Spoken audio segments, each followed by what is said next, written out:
All right. Hello, everyone. Welcome to this week's health coaching meeting on optimizing your workout by controlling your blood sugar. Now, we're going to be talking a lot about the things that play into blood sugar today. I'm going to do my best to make sure this doesn't turn into a chemistry lesson, although I will warn you that there is a lot of chemistry involved. So, what is blood sugar? Blood sugar is the sugar in our bloodstream. It largely takes the form of glucose. Our blood carries this sugar to our different cells to be used as energy. Glucose is the form of sugar most readily able to be used by our cells. Most other molecules in the food we consume need to be converted to glucose before being used. And we need to get this from the food that we eat. We do not produce this blood sugar naturally. We do not have these molecules naturally occurring in our body. So we need to get this from food. So different things that kind of come into play with blood sugar. The food we eat, I know, crazy. Physical activity, as you know, blood sugar is kind of what is supplying our cells with energy. When we're doing physical activity, we're using that energy up. Hormones, insulin and glucagon, these are things we're going to kind of get into a bit later about how they control blood sugar, but they're both controlled by the pancreas. So any medical condition that affects the pancreas will kind of come into play, as well as any kind of medication that can control the pancreas. Also things like insulin resistance of our cells, which has less to do with how much insulin we produce and more to do with how our cells actually react to insulin. And then pregnancy and menstrual cycle, these are things that use up energy and processes in our body, and they will affect our blood sugar. So important molecules for this kind of presentation. Glucose, as I kind of talked about, it's the sugar molecule most readily used for energy. Now, we don't typically find glucose just in its simple form in most foods. Usually this is found in two different kind of molecules we find in our foods. The primary molecules we'll find this in is simple sugars. So these are things made up of just one or two sugars. A common one would be sucrose, which is just table sugar. All sucrose is glucose bonded to another sugar molecule. Now, so all your body needs to do to get that one glucose molecule is break that bond to the other sugar molecule. Now, that other sugar molecule will go through a whole different process of being used. That is something we're not really going to get into today to kind of help avoid turning this into a biochemistry lesson. The other kind of common one would be starches. Starches are essentially just glucose, a bunch of different glucose, 300 to 1,000 glucose molecules bonded together. Now, in order for us to use the energy contained in starches, we have to break apart all of those bonds between the different glucose molecules. So this slows down our digestion a lot. And all that glucose isn't being introduced into our bloodstream at once. Now, we don't just have all of our energy in our body just floating around our bloodstream all the time. Our blood sugar levels are controlled. So one way that energy is stored when it is not in our bloodstream is as this molecule called glycogen. It is fairly similar to a starch, as it is essentially a lot of glucose molecules bonded together. Once again, it is largely stored in our muscles in our liver. It is another molecule that needs to have all its bonds broken down to glucose in order to be used. While there are some chemical differences between starches and glycogen, really the important difference to kind of keep in mind there are that starches are found in the foods we eat, and glycogen is found in our body, and it's the way we're storing sugar that is not in our bloodstream. Now, we only have a limited store of glycogen, and once that store is maxed out, we will start converting different energy to fat for quote unquote long-term storage. So glucose is kind of it's the energy in our system. Glycogen is essentially what's kind of in the tank ready to be used and go and pump through our body.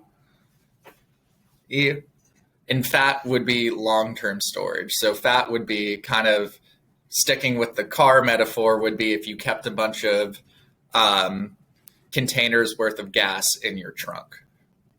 And when you start, so the way fat loss kind of works, if our tank starts to empty, so our glycogen starts to empty, we have to replenish it. Now we could go to a gas station, or, you know, in this metaphor, that would be going to a restaurant or cooking food or eating out, just simply eating.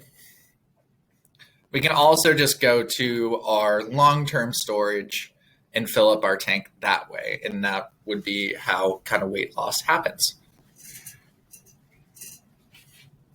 So moving on, let's talk about insulin and glucagon, the two hormones kind of responsible for controlling our blood sugar.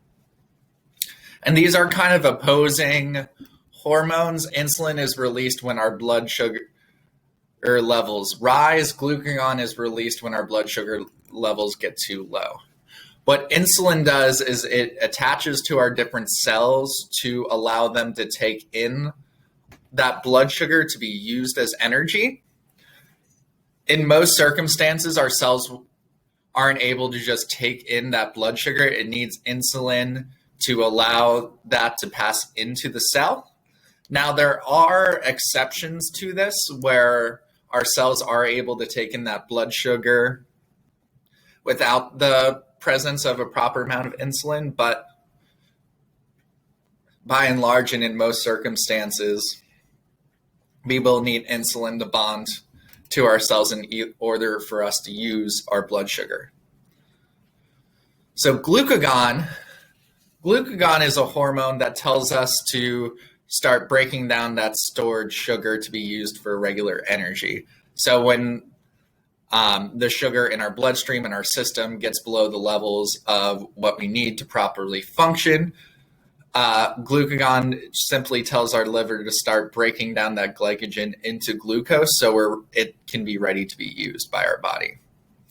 Both are controlled by the pancreas, so this is why any medical condition that does affect the pancreas will have a big effect on our blood sugar.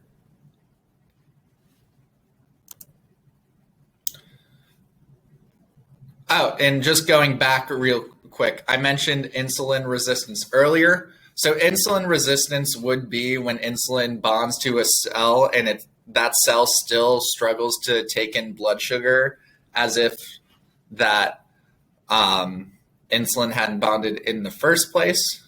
Now, it is resistant, meaning that it's not just not working, it just needs more insulin in order for it to take in that blood sugar. So how different foods affect our blood sugar. Carbohydrates are going to be the biggest one. As with carbohydrate digestion, in order for us to use it for energy, all we really have to do largely is break it apart. We don't need to turn it into anything else. We just need to break it apart. So simple sugars would be very easily broken down. These are very quickly digested. It's found in like sugars, fruits, vegetables. As I kind of talked about earlier, kind of only one bond needs to be broken in order for these to be digested. Because of this, they're digested very, very quickly and will cause kind of a rapid spike in our blood sugar. Now, starches, on the other hand, like I said earlier, do have more bonds to be broken in order to be converted to usable energy. So these will digest over a long period of time and kind of more gradually introduce glucose into our system. Now, the less refined these carbohydrates are, the more kind of fiber content it has. As fiber content is fiber is just simply kind of an indigestible molecule. When it's present with other things, it does slow down our digestion, which is actually a good thing so that we don't have those big spikes in our blood sugar and it continues to be introduced gradually.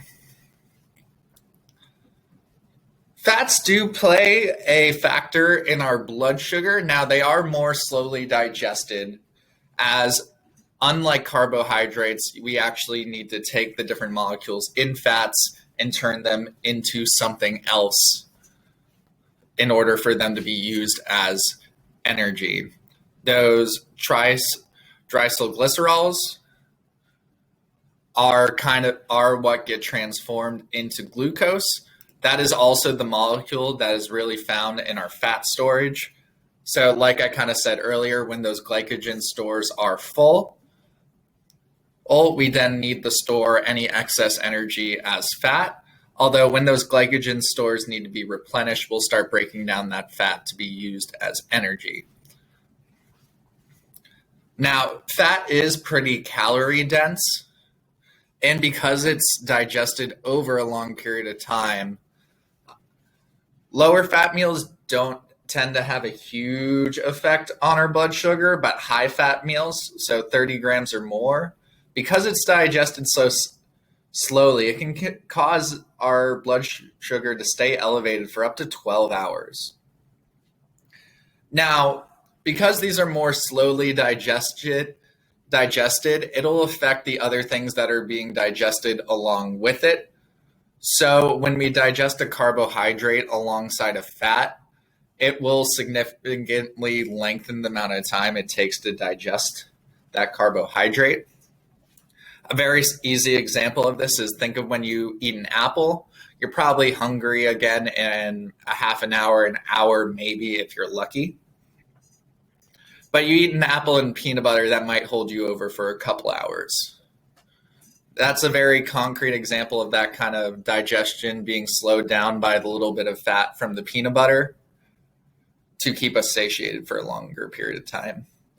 Protein isn't something we're going to talk very much about in this presentation. It has a very minimal effect on blood sugar if we have the right amount of insulin in our bloodstream. Our body doesn't really want to be using protein for energy. It more wants to use it for different processes in our bodies, repairing our muscles, different things like that. The body will kind of use carbohydrates first as they're the most readily be used, then go to our fats before getting to our protein. So, blood sugar and kind of what happens during exercise. So when we start exercising, our cells become a lot more sensitive to insulin. So we just don't need as much insulin in order to start taking up blood sugar. And when muscles contract, so when they're shortening, so for example, my bicep during a bicep curl would be shortening. Muscle cells can take in blood sugar regardless of how available insulin is at that time. This is kind of one of those examples I mentioned earlier where we don't need insulin as much to use our energy from our bloodstream. So both these things are kind of important to keep in mind, as our blood sugar will drop a lot more significantly during exercise than the rest of the time we are working out. So if we haven't had enough to eat in a day, or if you're diabetic, we kind of have to watch out for warning signs that we have low blood sugar. So your initial symptoms, you're not going to feel great. You're going to be sweating, nervous, cold, clammy. all kind of shaky, unstable, rapid heartbeat, lightheaded. And so these are your early warning signs. If you kind of see any of these things happen, first thing you should do is sit down and then try to have something to get your blood sugar back up. Try to eat something. Now, ideally, you're going to want something that contains a lot of those simple sugars so we can get that blood sugar back up rather quickly. These things that are a lot quickly digested. The ideal would kind of be fruit juice, as fruit juice will spike your blood sugar very, very quickly. Anyone who is diabetic, I'm sure you guys are well aware of this and frequently have these type of things on hand during your workout. But this is an important thing to keep in mind. And even if we're not diabetic, this is still something we need to keep an eye on because low blood sugar can be pretty dangerous. Oop. But moving on. So that was a lot of great information, but what do we actually do with it? So understand that carbs are more readily used for energy and should make up majority of the calories directly before and after our workouts. Kind of that 1 to 2 hour window. That'll keep our glycogen stores kind of replenished throughout the workout and help us recover after the workout so we don't drop into that low blood sugar zone. Our blood sugar is affected by exercise for, depending where you read, 24 to 48 hours after our workout, where it actually will be a bit lower than we use. So we'll see that. So having those carbs before and after your workout are not sabotaging your weight loss. It is just simply making sure you have enough energy and are recovering properly from your workout so you're able to continue and do everything out throughout your day. Because those different processes in your body are causing you to use up more energy in your blood sugar for 24 to 48 hours after your workout, you will still see that weight loss. You will still replenish your glycogen stores from your fat stores. This will still happen. It'll just be over the longer period of time. And you will feel better while that happens compared to not eating before your workout. You see that in big, bold letters at the bottom. Please, please, please always eat before your workout so we do not experience those symptoms of low blood sugar. And those are just the initial symptoms. If we have prolonged low blood sugar, it can be a real problem. Unrefined complex carbohydrates. So these are things like oatmeal, 100% whole grain bread, 100% sprouted bread.